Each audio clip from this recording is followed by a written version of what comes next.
Hello नमस्कार. माझं नाव सुरेश ज्ञानबा खंबालकर, गाव बोरी बुद्रुक, तालुका जिल्हा वाशिम. इथले एक छोटासा कास्तकार आहे आणि ही एक माझी शून्य मशागत तंत्राचा अवलंब करून तयार केलेली तूर आहे.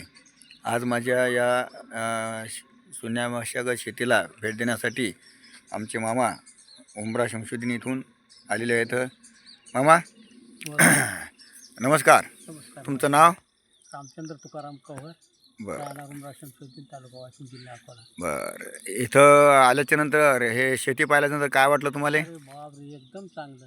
हां. मला तर वाटते की आजपर्यंत हजारो वर्ष झाले लोकांनी शेती केली. हं. ही शेतीचा भूकंप करण्यात आला. हे नांगरणं म्हणजे शेतीचा भूकंप करणे आहे हं. आणि ही काळाची गरज आहे.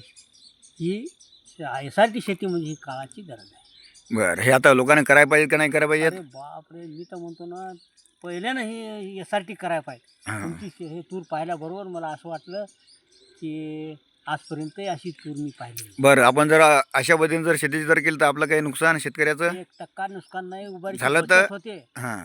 हजारो रुपयाची बचत होते की जी मशागतीची जी खर्च आहे तो खर्च एकदम लगे बचतीच्या याच्यात जाऊन पडतो आपला. हां.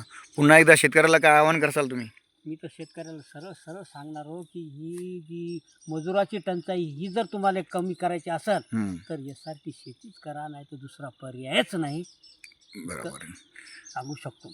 बरोबर आहे. बरोबर आहे. बरोबर मित्रांनो, सर्वांनी मामाचं असं म्हणणं आहे की सर्व कास्तकारांनी आज जर 10 एकर शेती आपल्याकडे असेल तर 2 एकर 3 एकर अशा पद्धतीची अशी शून्यवशक शेती करावी आणि जेणेकरून हळूहळू जर आपल्याला व्यवस्थित वाटलं तर आपण ती शेती वाढवू शकतो.